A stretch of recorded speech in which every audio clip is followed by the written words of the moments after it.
Lionel Jospin, bonsoir.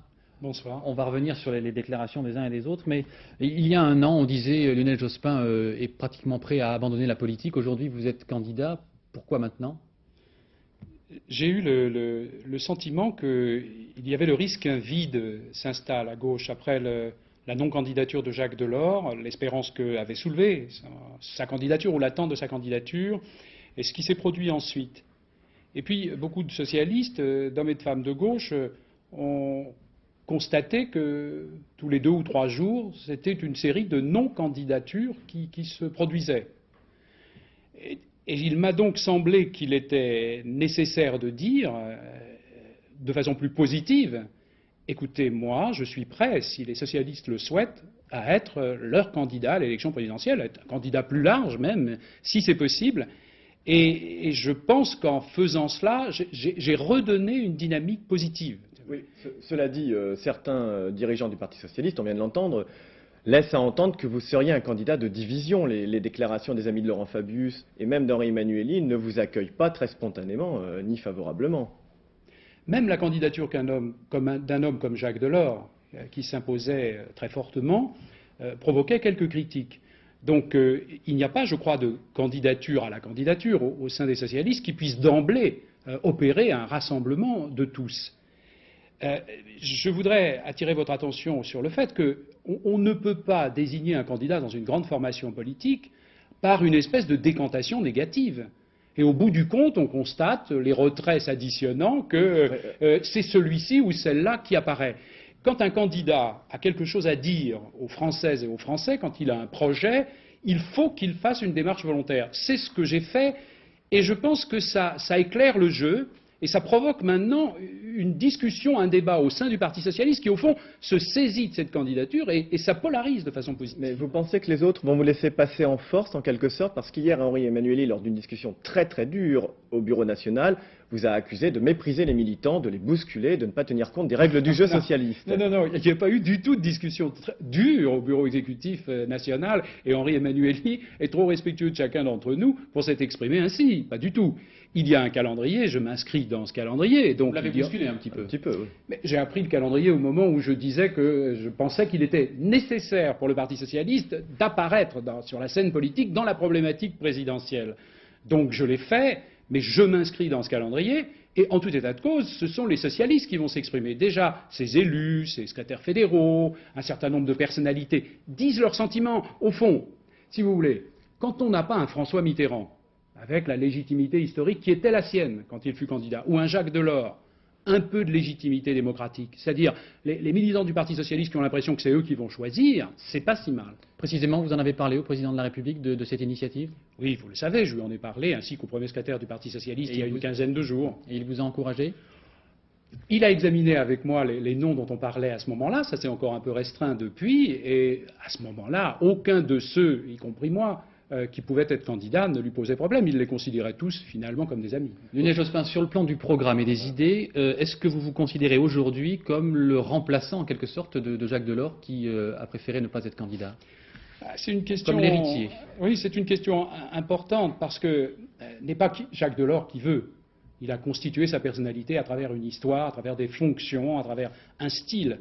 Je pense par contre que, bien qu'ayant une sensibilité, on dirait peut-être un peu plus à gauche, disons, que Jacques Delors, qu'il faut tirer des leçons du succès que rencontrait l'hypothèse de sa candidature. Parce qu'il aura quand même rendu un grand service à la gauche, même en n'étant pas candidat, et aux gens qui s'intéressent au progrès en France. Il aura montré que la majorité actuelle et M. Balladur pouvaient être battus. Oui, alors justement, donc, pour cela, sans jouer à être Delors, il y a une démarche de mise en mouvement de la société, de retour à une vie démocratique. Il y a une volonté de présenter aux Français un projet politique dans lequel ils puissent se rassembler, une volonté de lutter contre la résignation qui doit s'inspirer effectivement, en tout cas, du mouvement qu'accomplissait Jacques Delors. Alors, est-ce que vous allez vous adresser uniquement à l'électorat socialiste et de gauche dans un premier temps, ou au contraire, comme le faisait Jacques Delors, essayer de faire une sorte d'ouverture vers les centristes, et puis aussi de parler à l'électorat radical de gauche, parce que vous avez eu des problèmes aussi avec Bernard Tapie, avec le mouvement des radicaux de gauche. Alors, quelle va être votre démarche? Une démarche très à gauche, un petit peu comme Henri Emmanuelli, ou au contraire, plus ouverte au centre et à un électorat centre-gauche? J'ai toujours eu avec le mouvement des radicaux de gauche les meilleures relations avec Crépeau, avec Schwarzenberg, avec Bailey, avec Doubin, et je n'ai pas de raison d'avoir de mauvaises relations avec le président Horry. Oui. C'est vrai que j'ai manifesté une certaine réserve, une certaine prudence par rapport à l'un de leurs adhérents récents, mais spectaculaire, une grande personnalité. Peut-on me dire aujourd'hui que j'ai eu tout à fait tort? C'est la seule question. Mais quant à travailler avec la formation politique radicale qui est l'héritier des radicaux de gauche, pour moi, intellectuellement, du point de vue des hommes, ça ne pose aucun problème. Lionel Jospin, brièvement, même si c'est difficile, qu'est-ce qui différencie Lionel Jospin aujourd'hui des autres candidats potentiels du Parti socialiste? Mais de toute façon, nous allons travailler sur la base d'orientations qui ont été fixées dans un congrès récent. Nous allons aussi travailler à partir d'une plateforme que nous allons élaborer collectivement. On ne comprendrait donc pas que les candidats socialistes potentiels, parce que peut-être y en aura-t-il d'autres. Moi, je suis inscrit dans une démarche. Et je me soumettrai naturellement aux décisions collectives, éventuellement au vote des militants. Ils ne peuvent pas, ces candidats, avoir des plateformes totalement différentes. Mais les personnalités de chacun sont connues. On connaît mon histoire. J'ai été premier secrétaire du Parti socialiste dans le premier septennat de Mitterrand. Je crois l'avoir rassemblé. J'ai rassemblé la gauche. J'ai été ministre d'État de l'Éducation nationale. J'ai fait un travail important. J'ai l'expérience des mandats locaux, j'ai une personnalité, d'autres ont peut-être d'autres atouts à faire valoir. Mais ce débat va avoir lieu au sein du Parti socialiste, mais il sera tranché très vite et sans problème. Je veux dire. Un dernier mot, vous estimez avoir une réelle chance de l'emporter ou c'est une candidature, comme on a coutume de dire, de témoignage? Mais je crois que c'est une candidature qui débouchera sans doute, je le crois. À la fois, j'en ai la conviction profonde. En même temps, il n'y a pas à mettre ma propre formation politique devant un quelconque fait accompli.